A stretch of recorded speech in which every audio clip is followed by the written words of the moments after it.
Praise God. ரெண்டு வசனங்களை நாம் வாசிக்க போகிறோம். இந்த இரண்டு வசனங்களும் ஒரே மாதிரியாக இருக்கக்கூடிய வசனங்கள், கொஞ்சமேனும் மாற்றமில்லாமல் இருக்கக்கூடிய ரெண்டு வசனங்களை நாம் வாசித்து அதிலிருந்து ஆண்டவருடைய வார்த்தை நாம் தியானிக்க போகிறோம். முதலாவது மத்தேயு எழுதினதான சுவிசேஷம் 23வது அதிகாரம் 37வது வசனத்தை நாம் வாசிக்கலாம். எருசலேமே, எருசலேமே, தீர்க்கதரிசிகளை கொலை செய்து உன்னிடத்தில் அனுப்பப்பட்டவர்களை கல்லெறிகிறவளே, கோழி தன் குஞ்சுகளை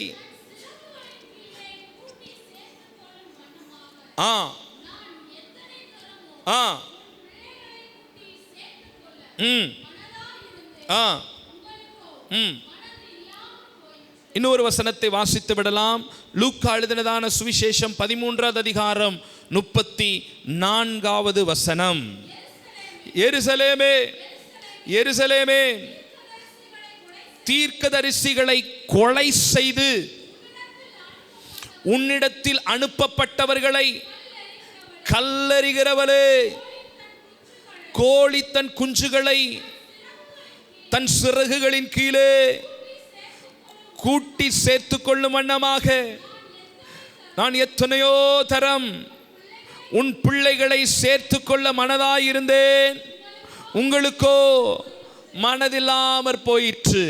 கவனமாய் கேளுங்கள், கவனமாய் கேளுங்கள். ஆண்டவருடைய ஒரு பெரிய அங்கலாய்ப்பின் சத்தம், ஆண்டவருடைய ஒரு மிக பெரிய மனக்குமுறலினுடைய சத்தம். அவர் மிகுந்த வேதனையோடு சொல்லுகிற ஒரு காரியம், எருசலேமே, நான் உன்னை சேர்த்துக் கொள்வதற்கு மனதாயிருந்தேன், நான் உன்னை இணைத்துக் கொள்வதற்கு மனதாயிருந்தேன், என்னோடு கூட நீ உறவாட வேண்டும் என்று நான் ஆசைப்பட்டேன், என் சமூகத்தில் நீ இருக்க வேண்டும் என்று விரும்பினேன். எப்படி? அதற்கு ஒரு உதாரணத்தையும் சொல்லுகிறார், கவனமாய் கேளுங்கள். ஒரு கோழி, ஒரு தாய் கோழி, ஹலோ பிரதர், ஒரு தாய் கோழி தன் குஞ்சுகளை தன் வசமாக சேர்த்துக் கொள்வது போல நான் உங்களை எத்தனையோ முறை என் வசம் சேர்த்துக் கொள்ள வேண்டும் என்று சொல்லி நான் விரும்பினேன், ஆசைப்பட்டேன். ஆனால் உங்களுக்கோ மனதில்லாமற் போயிற்று. You are not interested in God's presence. People, they are not interested in church activity. People, they are not interested in worship. People, they are not interested in word of God. ஜனத்திற்கு ஜெபிப்பதற்கு விருப்பமில்லை, ஜனத்துக்கு ஆராதிப்பதற்கு விருப்பமில்லை, வாலிபர்களுக்கு சபைக்கு வருவதிலே விருப்பமில்லை. ஆண்டவருடைய ஒரு பெரிய அங்கலாய்ப்பின் சத்தம், எருசலேமே, தீர்க்கதரிசிகளை கொலை செய்கிறவளே, கோழி எப்படி தன் குஞ்சுகளை சேர்த்துக் கொள்ளும் வண்ணமாக எத்தனையோ தரம் என்னிடத்தில் வந்துவிடு, மகனே என்னிடத்தில் வந்துவிடு, மகளே என்னிடத்தில் வந்துவிடு என்று பல முறை உனக்கு அழைப்பு கொடுக்கிறேன். But you neglect me. என்னை உதறி தள்ளி விடுகிறாய். ஆண்டவர் அங்கலாய்ப்போடு சொல்லுகிற ஒரு காரியம். இன்றைக்கு என்னுடைய செய்தியினுடைய தலைப்பு என்னவென்றால், ஏன் என்னை அழைத்தீர், ஏன் என்னை தெரிந்து கொண்டீர், எதற்கு எனக்கு இந்த ரட்சிப்பை கர்த்தர் தந்திருக்கிறார், எதற்கு இந்த அபிஷேகம், எதற்கு இந்த சபை, எதற்கு இந்த ஊழியர்கள், எதற்கு இந்த பரிசுத்த வாழ்க்கை? எத்தனையோ பேர் ஊர்ல ஜாலியா வாழ்ந்துட்டு இருக்கிறானே, தினந்தோறும் பாவம் செய்கிறார்கள், மதுபானம் குடிக்கிறார்கள், ஒண்ணுக்கு 2 மனைவியோடு கூட வாழ்கிறார்கள், லீகலா ஒண்ணு இல்லீகலா ஒண்ணு பலவிதமான வாழ்க்கை வாழ்ந்துட்டு இருக்கிறாங்களே, சந்தோஷமா இருக்கிறாங்க, ஜாலியா இருக்கிறாங்க. எனக்கு ஏன் இந்த பரிசுத்த வாழ்க்கை? எனக்கு ஏன் இந்த கட்டுப்பாடு? எனக்கு ஏன் இந்த ரட்சிப்பு? எனக்கு ஏன் இந்த அபிஷேகம்? எனக்கு ஏன் இந்த ரட்சிப்பு? என்னை ஏன் அழைக்க வேண்டும்? எனக்கு எதற்காக இந்த சபை? எனக்கு எதற்காக இந்த பாஸ்டர்? எனக்கு எதுக்காக பிரசங்கம்? எனக்கு எதுக்காக ஜெபம்? நான் எதுக்கு காணிக்கை கொடுக்கணும்? நான் ஏன் ஆலயத்துக்கு வரணும்? நான் எதுக்கு ஆலயத்துக்கு இவர் 70 ரூபாய் கேட்பாரு, நான் 1000 ரூபாய் கொடுக்கணும்? நான் எதுக்கு பால்கனி கட்டுறதுக்கு செய்யணும்? ஏன் ஏன் ஏன் ஏன்? இன்றைக்கு தேவன் நம்மோடு கூட அதை தெளிவாய் பேச விரும்புகிறார். காது கொடுத்து கேள் சபையே. ஒருவேளை யூடியூப்ல பார்ப்பீர்கள் என்றால் நீங்களும் கவனமாய் கேளுங்கள். எனக்கு அருமையான தேவ ஜனமே, இன்றைக்கு ஆண்டவர் இந்த இடத்துல சொல்லும் பொழுது, ஒரு கோழி தன் குஞ்சுகளை சேர்த்துக் கொள்ளும் வண்ணமாக எத்தனையோ தடவை உன்னை சேர்த்துக் கொள்ள மனதாயிருந்தே. இன்னைக்கு ஒரு கோழியை குறித்து தான் உங்களோடு பேச போகிறேன். ஒரு தாய்க்கோழி, குஞ்சுகள். அந்த தாய்க்கோழி இயேசு, குஞ்சுகள் நாம் என்ற கற்பனையிலே நான் இன்றைக்கு உங்களோடு கூட பேசுகிறேன். நீங்களும் அப்படி கற்பனை பண்ணிக்கொள்ளுங்கள். ஒரு தாய்க்கோழி இருக்கிறது, அந்த தாய்க்கோழி இயேசு. அதுக்கு ஒரு 10-12 குஞ்சுகள் இருக்கிறது, அந்த குஞ்சுகள் தான் நாம் என்று மனதில் வைத்துக்கொண்டு என் செய்தியை கேளுங்கள். 5 குறிப்புகள் பேச போகிறேன். எதற்காக தேவன் என்னை அழைத்திருக்கிறார், எதற்காக நான் அழைக்கப்பட்டிருக்கிறேன் என்பதை மையமாக கொண்டு, ஒரு தாய்க்கோழி ஒரு 10-15 குஞ்சுகளை மையமாக கொண்டு 5 காரியங்களை நான் பேச போகிறேன். கவனமாய் கேளுங்கள். பரிசுத்த ஆவியானவர் நம்மோடு கூட பேசுவாராக, என்னோடும் பேசுவாராக. ஒரு தாய்க்கோழி இருக்கிறது, அது தன் குஞ்சுகளை வழி நடத்துகிறது என்றால் வித்தியாசமான 5 சத்தங்களை எழுப்பும். முதலாவது தாய்க்கோழி ஒரு சத்தத்தை எழுப்புகிறது. அது என்ன சத்தம்? தன்னுடைய குஞ்சுகளுக்கு ஏதோ ஒரு ஆபத்து வருகிறது. கவனமாய் கேளுங்கள். ஏதோ ஒரு ஆபத்து வருகிறது. மேலே ஒரு கழுகு பறக்கிறது, இல்லை என்றால் ஒரு பாம்பு வருகிறது, ஒரு பூனை வருது, ஒரு நாய் வருது. தன்னுடைய குஞ்சுகளை அது பிடித்துவிடும், தன் குஞ்சுகளை அழித்துவிடும் என்று தெரிந்தவுடனே தாய்க்கோழி ஒரு சத்தத்தை எழுப்புகிறது. குஞ்சுகளுக்கு அந்த சத்தம் புரிகிறது. என்ன புரிகிறது? எங்க அம்மா கூப்பிடுறா. எதுக்கு கூப்பிடுறா? ஏதோ ஒரு ஆபத்து வருது, அந்த ஆபத்திலிருந்து நான் பாதுகாக்கப்பட வேண்டும் என்பதற்காக என் தாய் என்னை அழைக்கிறாள் என்பதை அந்த குஞ்சுகள் புரிந்து கொள்கிறது. இந்த தாய் தன்னுடைய இறகுகளை விரிக்கும் பொழுது அத்தனை குஞ்சுகளும் அந்த ஆபத்து வரும் பொழுது, அந்த சிறகுகளுக்குள் வந்த பொழுது, இந்த தாய் அந்த குஞ்சுகளை மறைத்துக் கொள்ளுகிறது. விக்கினங்கள் கடந்து போக மட்டும், அந்த பருந்து, அந்த கழுகு பறந்து போக மட்டும், அந்த பூனை ஓடி போக மட்டும், அந்த சர்ப்பம் கடந்து போக மட்டும் தன்னுடைய நிழலுக்குள்ளே தன் குஞ்சுகளை பாதுகாத்து, விக்கினம் கடந்து போனதற்கு பின்பு தன் சிறகுகளை மடக்கும் பொழுது அவைகள் மீண்டும் வெளியே வருகிறது. நாம் ஆராதிக்கிற தேவன் தாய்க்கோழி ஆகியவர். அவர் நமக்கு ஒரு சத்தத்தை எழுப்புகிறார். எதற்கு தெரியுமா? வருகிற நாட்களில் ஒரு பெரிய ஆபத்து தேசத்தில் வரப்போகிறது. இப்பயே தேசம் ஒரு ஆபத்துல தான் இருந்து கொண்டிருக்கிறது. எங்கு பார்த்தாலும் பாவம், எங்கு பார்த்தாலும் வேசித்தனம், எங்கு பார்த்தாலும் அருவருப்புகள், எங்கு பார்த்தாலும் விபச்சாரம், பிறனுடைய மனைவியை இச்சித்து எடுத்துக்கொள்வது, பிறனுடைய புருஷனை இச்சித்து எடுத்துக்கொள்வது, பலதரப்பட்ட பாவங்கள், இன்டர்நெட்டில் வருகிற அசுத்த ஆபாசங்களினாலே தேசம் இன்றைக்கு பாழாக்கப்பட்டு கொண்டிருக்கிறது. தேசம் ஒரு அழிவை நோக்கி போய்கொண்டிருக்கிறது. சீக்கிரத்திலே இந்த உலகம் உருண்டை அழிய போகிறது. இயேசு சீக்கிரத்தில் இந்த உலகத்துக்கு வரப்போகிறார். தம்முடைய பிள்ளைகளை தம்மோடு கூட கூட்டி சேர்க்க போகிறார்.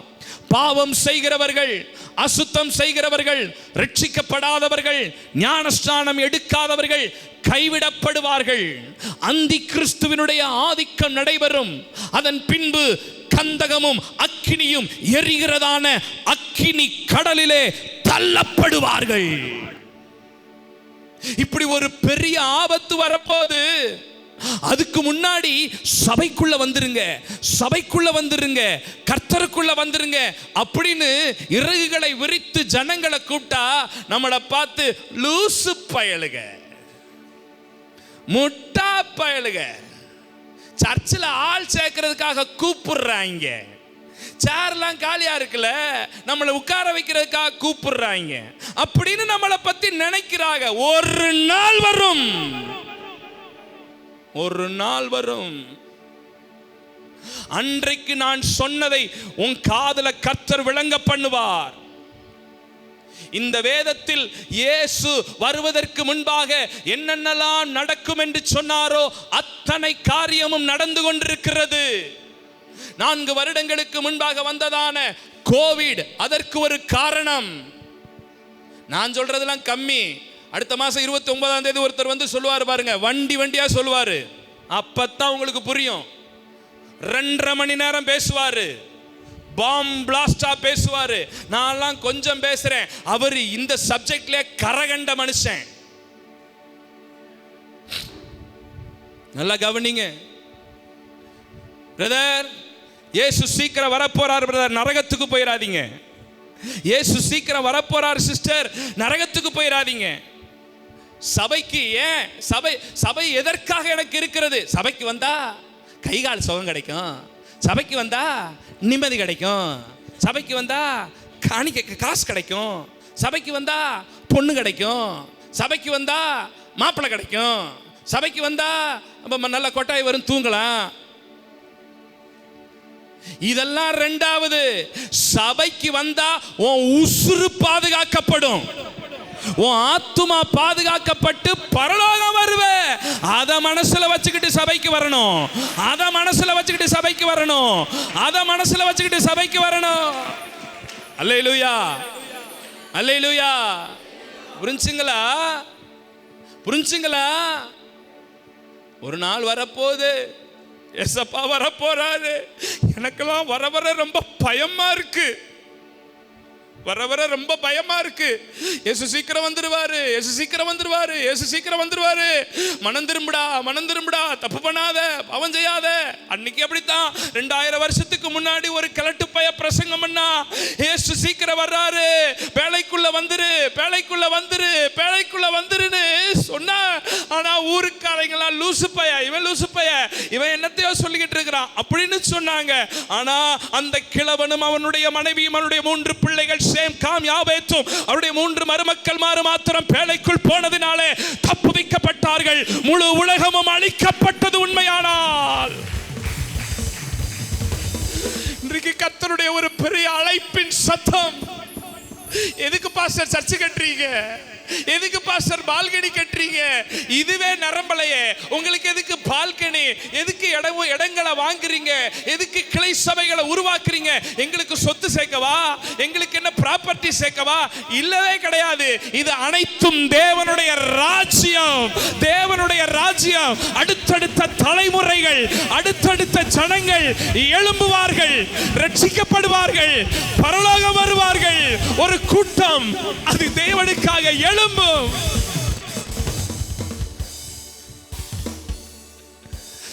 ஆண்டவருடைய அழைப்பை புரிந்து கொள் சகோதரா, ஆண்டவருடைய அழைப்பை புரிந்து கொள். எதற்காக கர்த்தர் அழைக்கிறார்? ஏதோ இந்த உலகத்தில் ஒரு காணிக்கை, ஏதோ இந்த உலகத்தில் ஒரு ஆசீர்வாதம். என்ன ஒரு நேரம் சோறு இல்லாமல நம்ம போயிட போறோம்? இல்ல உடுத்த துணி இல்லாம போயிட போதா? கேவலம் காகங்களை போஷிக்கிறார். நீ சாப்பிட்டு விட்டு பழைய சோறு மிஞ்சி போனத, நைட்டு சாப்பிட்டுட்டு மிஞ்சி போனத அதை எடுத்து உருண்டையா உருட்டி அதை ஒரு வேட்டியில அங்கங்க வச்சு மொட்டை மாடியில கொண்டு போய் காய போடுற. அடுத்த நாள் காக்கா வந்து சூப்பரா தின்னுட்டு போகுது. கேவலம் ஒரு காக்காய்க்கு நீ வடகம் வச்சு போஷிக்கிற தேவன் உன்னை போஷிக்க மாட்டாரா? இதுக்காக சர்ச்சுக்கு வர்றோம், இதுக்காக சர்ச்சுக்கு வர்றோம்? சோறு போடுவாரு, பொண்ணு தருவாரு, மாப்பிள்ளை தருவாரு, காசு தருவாரு, பணம் தருவாரு, கடன் பிரச்சனை போகும், கை கால் சுகம். எத்தனை ஆண்டு காலம் இப்படியே சொல்லிக்கிட்டு இருப்போம். இதை தாண்டி ஒரு காரியம், என் ஆத்துமா பாதுகாக்கப்பட்டு பரலோகம் வருவதற்கு கர்த்தருடைய அழைப்பின் சத்தம் என்னை எச்சரித்து அழைக்கிற தாய்க்கோழி, என்னை எச்சரித்து அழைக்கிற தாய்க்கோழி. ஆமென்.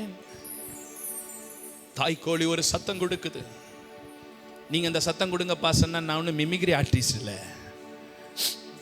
ஒரு சத்தம் கொடுக்குது. ஏன்னா வந்துரு, ஒரு ஆபத்து வந்துட்டு இருக்கு, ஒரு ஆபத்து வந்துட்டு இருக்கு அப்படின்னு. சரி, ரெண்டாவது சொல்றேன். நிறைய பேர் கோழி பார்த்துருப்பீங்க. உங்க வீட்டில் கூட சில சமயம் வளர்த்துருக்கலாம், கிராமத்துலேருந்து வர வளர்த்துருக்கலாம். இந்த கோழி என்ன தெரியுமா செய்யும்? ஒரு தாய் கோழி, போந்தா கோழி, குண்டுன்னு இருக்கும் பார்த்திருக்கீங்களா? அது அப்படியே போகும். இதுக்கு பின்னாடியே ஒரு 10-15 குஞ்சுகள் போகும். அப்படி போகும்போது திடீர்னு ஒரு சத்தத்தை எழுப்பும். ஒரு இடத்துல போய் நின்றுக்கிட்டு அந்த இடத்த அப்படி கீறி விடும். அதுக்குள்ளேருந்து பூச்சிகள், அதுக்குள்ளேருந்து புழுக்கள், அதுலேருந்து சிலது வந்த உடனே ஒரு சவுண்டு கொடுக்கும். வாங்க வாங்க வாங்க வாங்க குஞ்சுகளா வாங்க, உங்களுக்கான சாப்பாடு இங்கே இருக்கு. எத்தனை பேர் இந்த காட்சியை பார்த்துருக்கீங்க? சூப்பர். அப்போ ஈஸியாக உங்களுக்கு புரிஞ்சுக்கிச்சு பார்த்தீங்களா? குப்பமேட்டில் கோழி மேய்து பாருங்க. குப்பமேட்டில் திடீர்னு குஞ்சுகளை கூட்டிகிட்டு போய் ஒரு இடத்துல அப்படியே நின்று கீறி விடுது. ஒரு சவுண்டு கொடுக்குது. வந்துச்சு பார்த்தீங்களா மிமிக்ரி? அப்புறம் அது எல்லாம் அவங்க வந்து மேயுது. இரண்டாவது, அந்த தாய்க்கோழியாகிய இயேசு எனக்கு ரெண்டாவது ஒரு அழைப்பு கொடுக்கிறார். என்ன அழைப்பு தெரியுமா? வா, நீ நடக்க வேண்டிய வழியை உனக்கு போதித்து உன்மேல் கண்ணை வைத்து உனக்கு ஆலோசனை நான் சொல்லுவேன். மனுஷன் அப்பத்தினால் மாத்திரமல்ல, தேவனுடைய வாயிலிருந்து புறப்படுகிற ஒவ்வொரு வார்த்தையினாலும் பிழைப்பான். நீதிமொழிகளில் சொல்லப்பட்டிருக்கிறது, பேதைகளே என்னிடத்தில் வாருங்கள், நான் உங்களுக்கு ஞானத்தை கற்பிப்பேன்.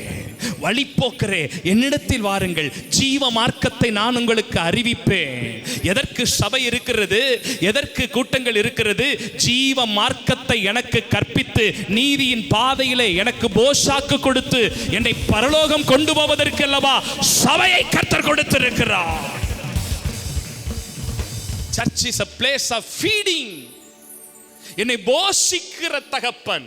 எனக்கு தேவையான ஆகாரம் என்ன? உங்களுக்கு ஒன்று தெரியுமா? உலகத்தில் எப்பேற்பட்ட ஊழியக்காரங்க வந்தாலும் உங்க பசியை புரிஞ்சுக்க முடியாது. இங்க இருக்கிற எங்களுக்கு மட்டும்தான் உங்களுக்கு என்ன பசிங்கிறத புரிஞ்சுக்க முடியும். ஒரு ஆமேன் வருதான் பாரு, அல்லேலூயா வருதான் பாருங்களேன். அப்புறம் எதுக்கு பாச கூப்பிடுறிய? அது ஒரு உற்சாகத்துக்கு, புதுசாக ஒரு முகத்தை பார்த்த முகத்தை பார்க்கறதுக்கு, தாடி மீசை இருக்கிற முகத்தை பார்க்கறதுக்கு, ரெண்டு இல்லாத ஒரு முகத்தை கொண்டு வந்து நிறுத்துவோம் வேண்டாம். ஆமேன் சொல்லுங்க பார்ப்போம். அல்லேலூயா சொல்லுங்க பார்ப்போம். அவர் மூலமா கர்த்தர் உங்களோட பேசுவார்னு தான். ஆனால் உங்கள் ஒவ்வொருத்தருடைய வாழ்க்கையில என்ன தேவை? யாருக்கு கடன் பிரச்சனை, யாருக்கு குழந்தை இல்லை, யாருக்கு திருமணம் ஆகணும், யாருக்கு என்ன தேவை, யாருக்கு அம்மா இல்லை, யாருக்கு அப்பா இல்லை, யாருக்கு புருஷன் இல்லை, யாருக்கு மனைவி இல்லை, யாருக்கு பிள்ளைகள் இல்லை, யார் எந்த பிரச்சனையில கடந்து போறாங்கன்றத உணர்ந்து உங்களுக்கான வார்த்தையை பரலோகத்தில் இருந்து பெற்று தருகிறவர்கள். அல்லேலூயா, அல்லேலூயா. ஆண்டவருடைய அழைப்பின் சத்தம், என்கிட்ட வா, நான் உனக்கு போதிக்கிறேன். I will teach you. நீ எந்த பாதையில் நடக்கணும், நீ எந்த பாதையை சூஸ் பண்ணணும், உன்னுடைய மார்க்கம், ஜீவ மார்க்கத்தை நான் உனக்கு காண்பிக்கிறதற்கு கர்த்தர் எனக்கு ஒரு அழைப்பை கொடுக்கிறார், என்னை போஷிப்பதற்கு. எத்தனை பேர் சபைக்கு வந்தா, பாஸ்டர் நல்ல பிரசங்கத்தில் ஆண்டவர் எங்களை திருப்திப்படுத்தி அனுப்புறார் பாஸ்டர் அப்படின்ற பிள்ளைங்க கை உயர்த்தி ஒரு அல்லேலூயா சொல்லுங்க பாப்போம். அல்லேலூயா. அதுக்கு தான் சபைக்கு வரோம், சாப்பிட்றதுக்கு வரோம், சபைக்கு வார்த்தைகளை உட்கொள்றதுக்கு வரோம். மனுஷன் அப்பத்தினால் மாத்திரம் அல்ல, வார்த்தையினால பிழைக்கிறான். வசனம் வசனம் அவைகளை உன் கழுத்திலே பூண்டுக்கொள். சரி, கர்த்தருக்கு மகிமை உண்டாவதாக. வேகமா போகிறேன். முதலாவது ஒரு அழைப்பு கொடுக்கிறது தாய்க்கோழி. எதற்கு?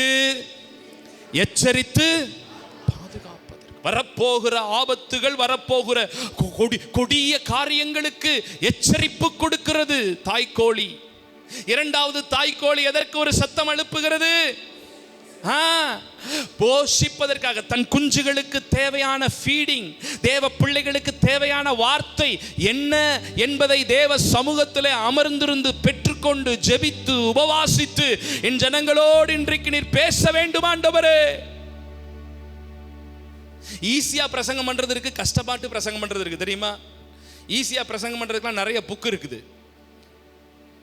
ஒத்த வாக்கியம்னு ஒன்று இருக்குது, அதை எடுத்துட்டு வந்தா கண்ணீர் விட்டார் கண்ணீர் விட்டார் கண்ணீர் விட்டார் கண்ணீர் விட்டார் 7 கண்ணீர் விட்டாரை சொல்லி அதை பிரசங்கம் பண்ண, அதை கேட்டு நீங்க கண்ணீர் விட்டு, இயேசு நடந்தார், உட்கார்ந்தார், போனார், வந்தார். ரெடிமேட் பிரசங்கங்கள் நிறைய இருக்கு. நிறைய ஊழியக்காரங்க அதில் தான் காலத்தை ஓட்டுறாங்க. ஆனா இந்த பலிபீடத்தில் பிரசங்கிக்கப்படுகிற ஒவ்வொன்றும் நான் மனசாட்சிக்கு உண்மையாய் சொல்லுகிறேன், பல மணி நேரங்கள் அவர் சமூகத்தில் உட்கார்ந்திருந்து காத்திருந்து மெடிடேட் பண்ணி வசனத்தின் ஆழங்களை பெற்றுக்கொண்டு, ஆண்டவரே எங்கள் ஜனங்களுக்கு கர்த்தர் நல்ல போஷாக்கை நீர் கொடுக்கணுமே சொல்லி பாரப்பட்டு கொண்டு வருகிற வார்த்தைகள் சபையிலே ஜனங்கள் மத்தியிலே ஒரு தாக்கத்தை ஏற்படுத்துகிறதா இருக்கும். அல்லேலூயா, சத்தமா ஒரு அல்லேலூயா சொல்லுவோமே. போஷிக்கிற தாய்க்கோழி. மூன்றாவது நல்லா கவனிச்சிருக்கிறீங்களா கோழியை? திரும்பியும் சொல்றேன், கோழியை மனசில் நினைச்சுக்கிறீங்க. போந்தா கோழியை, குண்டு கோழியை, பின்னாடி ஒரு 10-15 குருவிகள் போறதை பாருங்க, அது குஞ்சுகள் போறதை பாருங்க. எப்பயுமே தாய்க்கோழி முன்னாடி போயிட்டே இருக்கும். எங்கெல்லாம் தாய்க்கோழி போதோ அதுக்கு பின்னாடி என்ன செய்யும்? அம்பட்டும் போகும். பார்த்திருக்கீங்களா? இந்த குஞ்சுகளுக்கு தெரியும், எங்க அம்மா என்னை கூட்டிட்டு போற இடம் பாதுகாப்பான இடம். எங்க அம்மா என்னை கொண்டு போய் தண்ணிக்குள்ள மூழ்கடிக்க மாட்டா, எங்க அம்மா கொண்டு போய் என்னை நெருப்புல தள்ளிட மாட்டா. எங்க அம்மா முன்னாடி போறா, நான் பின்னாடி போறேன். எனக்கு தெரியும் எங்க அம்மா என்னை சரியா வழி நடத்தி கொண்டு போயிட்டு இருப்பா. இன்னைக்கு ஆண்டவர் மூன்றாவது உங்களுக்கு ஒரு அழைப்பு கொடுக்கிறாரு. என்ன தெரியுமா? உன்னை வழி நடத்துவதற்கு நீ என் பின்னாடி வா. யாரு பின்னாடியும் போகாத. நம்ம வாழ்க்கையில ஒருத்தரை ஃபாலோ பண்றோம் அப்படின்னா ஃபாலோ ஜீசஸ் மட்டும்தான். என் இயேசுவை, அவருடைய அடிச்சுவடுகளை, என்னை பின்பற்றி வா. ஆண்டவர் சொன்னாரே, ஒருவன் எனக்கு சீஷனா இருக்க விரும்பினால் அவன் தன்னைத்தான் வெறுத்து தன் சிலுவை எடுத்துக்கொண்டு அனுதினமும் யாரை பின்பற்றணும்? என்னை பின்பற்றி வா. நான் பேசின மாதிரி பேசு, நான் பார்த்த மாதிரி பாரு, நான் ஊழியம் செஞ்ச மாதிரி செய்யி, என்ன ஃபாலோ பண்ணு. எத்தனை பேருடைய வாழ்க்கையில் ஒரு நம்பிக்கை இருக்கு, எனக்கு முன்னாடி, என் குடும்பத்துக்கு முன்னாடி, என் வாழ்க்கைக்கு முன்னாடி இயேசு ஒருவர் மாத்திரம் தான் முன்னாடி போறாரு பாஸ்டர். அவரை ஃபாலோ பண்ணி நான் பின்னாடியே வந்துகிட்டு இருக்கிறேன். இயேசு ராஜா முன்னே செல்கிறார்.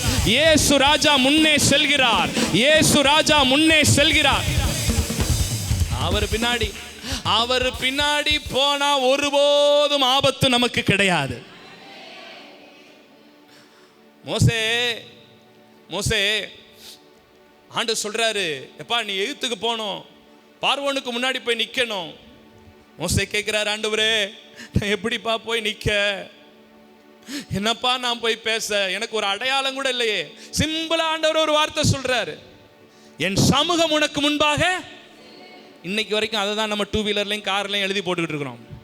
My presence will go before you. என் சமூகம் உனக்கு முன்பாக செல். அடுத்த வரி மோசே சொல்றாரு, உன் பிரசன்னம் எனக்கு முன்பாக செல்லாதிருந்தால் என்னை அவ்விடத்திற்கு அனுப்பாதிரும் ஆண்டவரே, அனுப்பாதிரும். எவ்வளவு அருமையான ஒரு ஸ்டேட்மெண்ட் தெரியுமா? எவ்வளவு அருமையான ஒரு வார்த்தை தெரியுமா? கார்ல வசனம் போடுறவங்க இதையும் சேர்த்து போட்டுருங்க. ஆண்டவரே உம்முடைய பிரசன்னம் எங்களுக்கு முன்பாக செல்லாதிருந்தால் அந்த கடைக்கு, அந்த இடத்துக்கு, எங்களை அந்த கல்யாணத்திற்கு அனுப்பாதிரும் ஆண்டவரே. அதை மிஞ்சி போனா கார்ல கோடை போட்டு போயிடுவாங்க. அல்லேலூயா. அவர் பிரசன்னம். ஆண்டவர் சொல்றாரு, என்னை முன்னெடுத்து செல்கிற எந்த ஒரு காரியமோ அழிந்ததா சரித்திரமே கிடையாது. அவன் வாழ்க்கை கெட்டு போனதா சரித்திரமே கிடையாது. இன்னைக்கு நிறைய பேர் இயேசுவை முன்னாடி வைக்கல, இயேசுவை முன்னாடி வச்சு ஓடல, இயேசுவை நேசிச்சு வாழல, இயேசுவுக்கு முதலிடம் கொடுத்து வாழல, அப்புறம் ஆசீர்வதிக்கப்படலைன்னா எப்படி ஆசீர்வதிக்கப்பட முடியும்? இன்னைக்கு கத்த தொட்ட 90க்கும் என் வாழ்க்கையில முதலிடம் இயேசுவுக்கு மாத்திரம்தான். ஆமே. அவர் முன்னாடி போட்டோம். அவர் முன்னாடி போனார்னா என் குடும்பம் சேஃபா பின்னாடி இருக்கும். நிறைய உதாரணங்களை சொல்லலாம். யாக்கோபு, இது ஒன்று சொல்கிறேன் கேளுங்களேன். யாக்கோபு ஃபஸ்ட் டைம் போகிறாரு மாமா வீட்டுக்கு போகும்போது, ஒரு இடத்துல போயிட்டு ஒரு கல்லை எடுத்து வச்சு தூங்குறாரு, ஒரு சொப்பனம் பார்க்குறாரு. அப்போ அந்த இடத்துக்கு அவர் பெத்தேல்னு பேர் வைக்கிறார். அதுக்கு முன்னாடி அந்த இடத்துக்கு பேர் என்னது? லூசுன்னு பேர். ஆமாம். அப்போ அந்த இடத்துக்கு பெத்தேல்னு பேர் வைக்கிறார். பெத்தேல்னா என்னது? பெத்னா வீடு, ஏல்னா சர்வ வல்லமையுள்ள தேவன். பெத் ஏல் தேவனுடைய வீடு அப்படின்னு வைக்கிறார். போயிட்டு திரும்ப ரிட்டர்ன் வராருல, இரு பரிவாரங்களோட, பிள்ளைகளோட, பல சொத்துக்களோட வரும்பொழுது, கரெக்டாக அந்த ஸ்பாட்டுக்கு வரும்பொழுது இப்போ பேரை கொஞ்சம் ஆல்டர் பண்ணி வைக்கிறாரு. என்ன தெரியுமா வைக்கிறாரு? முதல்ல பெத் ஏல்னு வச்சாரு, இப்போ ஏல் பெத் ஏல். எப்படி புரியுதா? புரியலையா? முதல்ல பெத்து ஏழு, வீட்டுக்கு பக்கத்தில் தேவன். ஆனால் இப்போ ஆரம்பமும் தேவன், நடுவில் வீடு, முடியும் போதும் தேவன். அந்த இடம் ஆசீர்வதிக்கப்படும், பாதுகாக்கப்படும். ஹல்லேலூயா. என்னை வழி நடத்துகிற தகப்பன் அவர், என்னை வழி நடத்துகிற தகப்பன். 3 காரியங்களை சொன்னேன். நம்பர் ஒன், தாய்க்கோழி எதற்காக தன் குஞ்சுகளை அழைக்கிறது? எச்சரித்து பாதுகாப்பது. 2வது, எதற்கு கோழி அழைக்கிறது? தன் குஞ்சுகளுக்கு தேவையான போஷாக்கை கொடு. 3வது, எதற்கு அழைக்கிறது? குஞ்சுகளை பாதுகாப்பாய் வழி நடத்த. 4வது ஒரு காரியத்தை சொல்றேன், ஒரு சின்ன பழமொழி சொல்றேன். நான் ஆரம்பிக்கும் போது நீங்க முடிச்சிருவீங்க, வேணாலும் பாருங்களேன். கோழி மிதிச்சு, பாத்தீங்களா? அப்பப்ப தாய்க்கோழி மிஸ் பண்ணி என்ன செஞ்சு விடுது? என்னைக்காவது இந்த குஞ்சு எப்படிங்க செத்துச்சு? தாய்க்கோழி மிதிச்சிருச்சுங்க, செத்து போச்சுங்க. வாய்ப்பே இல்லை. போடுங்க பாப்போம். என்னை சிட்சிக்கிறதற்காக என்னை அழைக்கிற ஒரு தகப்பன். அப்பப்ப ஆண்டவர் மிதிக்கிறாரு, ஒரு மிதி கொடுக்கிறாரு. எதுக்கு? உங்களை சாகடிக்கிறதற்கல்ல, உங்களை உயிர்ப்பிக்கிறதற்காக. தகப்பன் தான் நேசியாத புத்திரன் உண்டோ? ஆண்டவர் சில சிக்ஷைகளை நம்ம வாழ்க்கையில தர்றாருன்னா, சில அடிகளை கொடுக்கிறாருன்னா, நல்லா புரிஞ்சுக்கங்க, உங்களை அப்படியே அடிச்சு சாகடிச்சு கொல்றதுக்காக அவர் கொடுக்கல. உங்களை தட்டி, உங்களை சீர்படுத்தி, உங்களை உயிர்ப்பிச்சு நீங்க வாழ்க்கையில நல்லா இருக்கணுங்கிறதுக்காக தானே. இப்ப ஏன் சொல்றோம்? நல்லா ஒழுங்கா உட்காருங்க, நீட்டா உட்காருங்க, வாலிப தம்பிமாரு பிரசங்கம் கேளுங்க. இதெல்லாம் சொல்லும் பொழுது அவங்களுக்கு எப்படி இருக்கும்? கஷ்டமா தான் இருக்கும். பாரேன், நம்மளை இத்தனை பேர்த்துக்கு முன்னாடி சொல்றாரு, அப்படித்தான் இருக்கும். ஆனா இதுதான் உன்னுடைய முதிர் வயதில் உனக்கு ஆசீர்வாதத்தை கொண்டு வருகிறதா இருக்கும். இன்னைக்கு நிறைய பெற்றோர் கண்ணீர் விடுறாங்களே. நான் எத்தனையோ இடத்துக்கு போகும்போது எத்தனையோ பெற்றோர், என் புள்ள சரியில்லை பாஸ்டர்.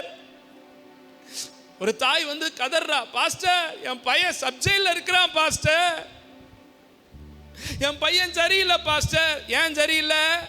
அவன் ஸ்கூலுக்கு போகும்போது அவன் ஒரு பென்சிலை திருடிட்டு வந்தப்ப நீ என்ன சொன்ன? இது எங்க இருந்து எடுத்துட்டு வந்த? அந்த பையலுதாடா. சரி பரவாயில்ல வச்சுக்கடான்னு அன்னைக்கு நீ சொன்ன. அன்னைக்கே நீ கேட்டிருந்திருக்கணும், இந்த பென்சில் எங்க இருந்து வந்துச்சு? இது உன் பென்சில் இல்லையே, யார்கிட்ட இருந்து எடுத்துட்டு வந்த அப்படின்னு கேட்டுட்டு பலார்னு 2 அடியை போட்டு நாளைக்கு ஒழுங்கா கொண்டு போய் இந்த பென்சிலை அவன் கையில கொடுத்துருந்துருக்கணும். நீ சொல்லி இருந்தீனா இன்னைக்கு அவன் சென்ட்ரிங் கம்பியை திருடி அவன் ஜெயிலுக்குள்ள கம்பி இருக்க மாட்டான். அன்னைக்கு நீ விட்டுவிட்ட, அன்னைக்கு உன் பிள்ளைய கண்டுக்கிறாம விட்டுட்ட. அவன் ரப்பரை திருடிட்டு வரும்போது, ஸ்லேடு குச்சியை திருடிட்டு வரும்போது, பெஞ்சு குச்சியை திருடிட்டு வரும்போது, அடுத்தவன் டிஃபன் பாக்ஸை தூக்கிட்டு வரும்போது, அடுத்தவன் வாட்டர் கேனை தூக்கிட்டு வரும்போதெல்லாம் கண்டுக்கிறாம விட்டுவிட்ட. இன்னைக்கு குத்துது, கொடையுது, உள்ளுக்குள்ள கம்பி என்றான்னா எத்தனை பேருக்கு நான் சொல்றது புரியுது? பிரம்பை கையாடாதவன் தன் மகனை பகைக்கிறான். அப்ப ஆண்டவர் என்னை சிட்சிக்கிறாரு, ஆண்டவர் என்னை தட்டுறாருன்னா ஏதோ என்னை அழிச்சிட்டு என்னை சிட்சித்து என்னை ஒண்ணுமில்லாம பண்ண போறதுக்காக அல்ல. என்னை சிட்சித்து என்னை சரி பண்ணி என்னை ஒழுங்குபடுத்தி என் ஜீவியத்தை அழகுள்ளதாய் மாற்றுவதற்காக அவர் எனக்கு சிட்சைகளை அனுமதிக்கிறார். ஆனா என்ன தெரியுமா பிரச்சனை? சிட்சிக்கும் போது இது ஆண்டவர் தான் சிட்சிக்கிறாருங்கிற உணர்வு இருக்கிறது கிடையாது நமக்கு. அது நான் பண்ண தப்பு. என்ன நீ பண்ண தப்பு? ஆண்டவர் தான் உனக்கு அடி கொடுக்கிறாரு. புரிஞ்சுக்கோ. சும்மா இன்னும் அப்படியே ஏதாவது காரணம் சொல்லிட்டு எப்ப பாரு ஒத்துக்கிறதே கிடையாது. ஆண்டவர் தான் தட்டுறாருன்னு உள்ள தெரியும், ஆனா வெளியில அதெல்லாம் ஒண்ணுமே கிடையாது பாஸ்டர், ஒண்ணுமே கிடையாது. என்ன ஒண்ணுமே கிடையாது? ஆண்டவர் தான் கொடுக்கிறாரு, வச்சு செய்யறாரு, பாடுபடுத்துறாரு. இந்த தண்டனை கர்த்தர் தான் கொடுத்தாரு. உன் மனசு சொல்லுது, உன் வாய் ஒத்துக்க மாட்டேங்குது. ஆனா திருந்திக்கோ, கண்ணி தெரித்தது தப்பினேன்னு சொல்லிட்டு அந்த ஒரு தண்டனை வரும் பொழுதே சுதாரிச்சுக்கிட்டு அலர்ட் ஆகிக்கிட்டு அதுல இருந்து நம்ம அப்படி வெளியில வந்துட்டோம்னா உன்னை கர்த்தர் பிரகாசிப்பிக்க பண்ணிடுவாரு. ஆனா திரும்ப திரும்ப அந்த பாவத்தை லகிச்சு போய் அந்த பாவத்தை விட முடியாம, அந்த உறவை விட முடியாம, அந்த இல்லீகல் கான்டாக்டை விட முடியாம, அந்த தவறான பாவத்தை விட முடியாம அதுல ஒலண்டு ஒலண்டு ஒலண்டு ஒலண்டு ஒலண்டு ரசிச்சு ரசிச்சு அதை எடுத்து எடுத்து தொடர்ந்து செய்வாய் என்றால் சகாயமின்றி சடுதியிலே அடிக்கடி கடிந்து கொள்ளப்பட்டு தன் பிடரியை கடினப்படுத்துகிறவன் சகாயமின்றி சடுதியிலே டேஷ் ஆவான். ஆண்டவர் சில சிக்ஷைகளை கொடுக்கும் பொழுது நமக்கு அந்த அவேர்னஸ் வரணும். ஆஹா, அதை பண்ணதுனால தான் இது கொடுத்துருக்கிறாரோ, ஆத்தாடி இனி பண்ண மாட்டேன்பா, பண்ணவே மாட்டேன். அந்த வாரத்திலே அடி கொடுப்பார்.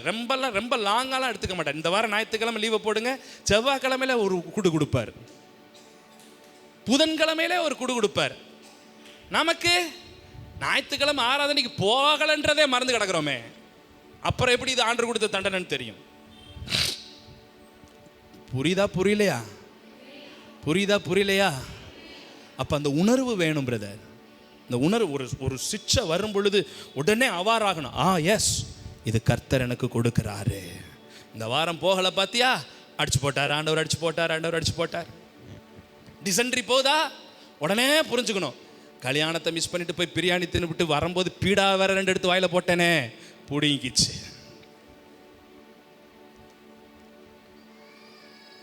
அவேர்னஸ், அந்த உணர்வுள்ள இருதயம். நான் செய்கிற ஒவ்வொன்றுக்கும் ஒரு எதிர்வினை அன்றைக்கே அந்த வாரத்திலே கர்த்தர் தருவார். அதை புரிஞ்சுக்கிட்டு நம்ம டக்கு டக்கு டக்கு டக்கு டக்கு நம்ம சரி பண்ணிக்கிட்டோம்னா எந்த குழியில எந்த பாவியா இருந்தாலும் கர்த்தர் அவனை தூக்கி நிறுத்திடுவார், உயர்த்திடுவார். ஏன்னா அந்த உணர்வு இருக்கு பாருங்க, அந்த சென்ஸ் இருக்கு பாருங்க. நான் தப்பு பண்ணிட்டேன், ஐயோ நான் இனி பண்ண மாட்டேன், அந்த உணர்வு உங்களுக்குள்ள இருந்தாலே போதும், நீ கர்த்தர் உங்களை காப்பாத்திடுவார். சில பேருக்கு இந்த தின்னிக்கோன்றாங்க பாருங்க, உணர்வுன்றதே அடிச்சா அடிக்கட்டுங்க, கேன்சர் வந்தா பார்த்துக்குருவாங்க, எய்ட்ஸ் வந்தா பார்த்துக்குருவோம், அப்படி இருக்கிறாங்க பாருங்க. அவங்க காலி, கன்ஃபார்மா காலி. அந்த உணர்வுள்ள இருதயம், ஒரு தப்பு செஞ்ச உடனேயும் நான் செய்யக்கூடாது, நான் ஞானஸ்தானம் எடுத்திருக்கேன், நான் திருவிருந்து வாங்குறேன், நான் கர்த்தருடைய பிள்ளை, நான் போய் சொன்னது தப்பு தான், நான் இந்த காரியத்தை பண்ணது தப்பு தான் அப்படிங்கிற உணர்வு வந்துருச்சுன்னா கர்த்தர் அந்த பிள்ளை ஆசீர்வாதத்தை உயர்த்துறவராக இருக்கிறார். இல்லையா சொல்லுங்க பார்ப்போம். தெரியறதில்ல. அன்னைக்கு பாண்டியன் வந்து எங்கிட்ட கேட்டார், பாஸ்டர் திருவிழாக்கு வியாபாரத்துக்கு போகும்போது கடா வெட்டி சோறு போடுறாங்க, திண்டுபுறேனே பாஸ்டர், தப்பா பாஸ்டர்? தெரியல, அவர் அங்கதான் வியாபாரம் பண்றார். உங்களுக்கு தெரியுமா? பாண்டியனும் நதியாவும், எழுமி நில்லுங்க பார்ப்போம், பாண்டியனும் நதியாவும் தெரு தெருவா போயிட்டு ஊசி வாங்கலையோ, பாசி வாங்கலையோன்னு விற்று 5000 ரூபாய் கொண்டு வந்து பால்கனிக்கு கொடுத்துருக்குறாங்க. கையை தட்டிராதிய.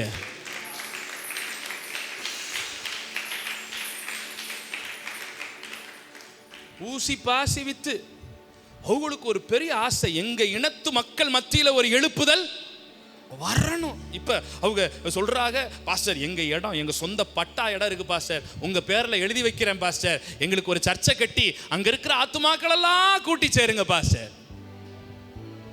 அன்னைக்கு என்னை கூட்டிட்டு போயிட்டு அந்த ஊர் அந்த புதுக்கோட்டையில கீரனூர், இவங்க ஆளுகளுக்கு தான் மீட்டிங், ஃபுல்லா இவங்க ஆளுக தான் அந்த சர்ச் அந்த பாஸ்டரே அவங்க ஆளுக தான். இந்த பாஸ்டர் அந்த இனத்திலிருந்து ரட்சிக்கப்பட்டு ஒரு வீடு கட்டி இருக்கிறாரு பாருங்க. 3 ட்ரிபிள் ரூம் பெட்ரூம் வச்சு அம்புட்டுலையும் ஏசி போட்டு கார் போறது புல்லட்ல போறாரு.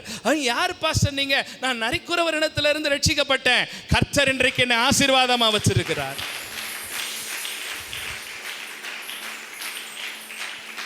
சபையில போனா சபை நிரம்பி வழியுது, அம்புட்டு ஆத்துமாக்கள் தான். புல்பீட்ல 2 பெரம்பு வச்சிருக்கிறாரு கீழே.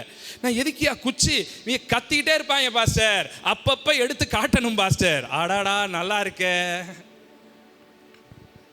நான் போறேன், என்னை அவ்வளவு நேசிச்சு அவ்வளவு கனப்ப. சில ஊழியக்காரங்கெல்லாம் போனோம்னா ஓப்பனா சொல்றேன், போற டீசலுக்கு கூட காணிக்க கொடுக்க மாட்டாங்க, அப்படி பண்ணுவாங்க சில பேர். அது கண்டுக்கிறது கிடையாது, நம்ம கர்த்தருடைய ஊழியன் போயிருது. ஆனா இவங்க போனா இந்த மக்கள் பெரிய கட் அவுட், என் படத்தை போட்டு பெரிய கட் அவுட் வச்சு பயங்கர வரவேற்புலாம் கொடுத்து, நான் என்ன சொல்ல வர்றேன்னா, கர்த்தர் ஒரு மனுஷனை தெரிந்து கொண்டா அவனை வானவர் என்ற உயர்த்துறவரா இருக்கு. அல்லேலூயா சொல்லுங்க பாப்போம், சத்தமா அல்லேலூயா சொல்லுங்க பாப்போம். இப்போ சொல்லியிருக்காங்க, நாங்கள் ஒரு பெரிய வேன் பிடிச்சி நியூ இயர் சர்வீஸுக்கு எங்கள் ஆளுங்க 50 பேரையும் கீரனூர்லேருந்து இங்கே கூட்டிகிட்டு வர போகிறாங்களாம். பார்த்துக்கங்க, 9:30 மணிக்கெலாம் வந்துருங்க, இல்லைனாக்கா சாமியை கூட்ட நிறைச்சிரும் சர்ச்சை, நான் சொல்லிவிட்டேன். அல்லேலூயா சொல்லுங்க பாப்பா. உட்காருங்க, யா கர்த்தர் உங்களை ஆசீர்வதிப்பார். அப்போ தெரியல, கடா வெற்றி சோறு போடுறாங்களே பாஸ்டர், சாப்பிடலாமா தெரியல, அறியாமை. அப்போ சொல்லி கொடுக்கும்போது தெரியுது, இனிமேல் நான் செய்ய மாட்டேன் பாஸ்டர். ஆமேன் சொல்லுங்க பாப்போம், ஆமேன் சொல்லுங்க பாப்போம். கர்த்தர் சிட்சித்து நம்மை சீர்படுத்துகிறவராக இருக்கிறான். ஓவர் டைமாக போயிட்டுருக்கு. கடைசியாக ஒன்றை மட்டும் சொல்லி முடிச்சுக்கிறேன். இப்போ பாருங்களேன், கடைசியாக ஒன்று சொல்கிறேன் கேளுங்க. கடைசியாக கோழி ஒரு சத்தத்தை எழுப்பும். என்ன தெரியுமா? பாதுகாப்பு இருந்தாலும் சரி, சாப்பாடு இருந்தாலும் சரி, எந்த பிரச்சனை இல்லைனாலும் பரவாயில்ல, இந்த கோழி சும்மா எல்லாம் பாதுகாப்பாக எல்லாம் கம்ஃபர்டபுளாக இருந்தாலும் சும்மா ஒரு சத்தத்தை, எதுக்கு தெரியுமா கூப்பிடுது? டே வாங்கடா, சிறகுகளுக்குள்ளே வாங்கடா, உங்கள் கூட கொஞ்சம் நேரம் ஜாலியாக விளையாடணுண்டா, உங்கள் கூட அப்படியே கொஞ்சம் நேரம் என்ஜாய் பண்ணுண்டா, உங்கள் கூட உறவாடணுண்டா. ஆண்டவர் நம்மளை எதுக்கு தெரியுமா அழைக்கிறாரு? என் மகளே, என் மகனே, என்கிட்ட வா, நான் உங்ககிட்ட கொஞ்சம் நேரம் பேசணும்னு ஆசைப்பட்றேன், உங்ககிட்ட உறவாடணும்னு ஆசைப்பட்றேன்.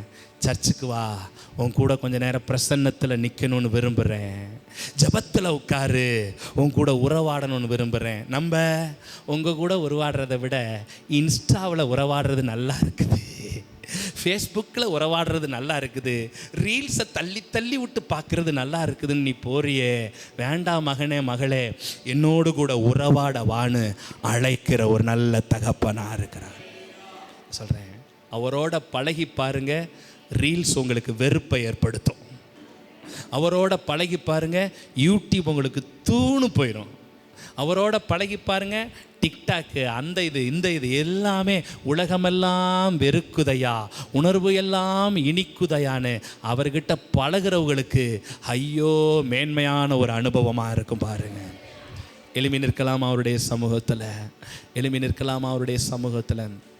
இன்னைக்கு ஆண்டவர் நம்மோடு கூட பேசி இருக்கிறார். ஒரு தாய்க்கோழியின் சத்தம்,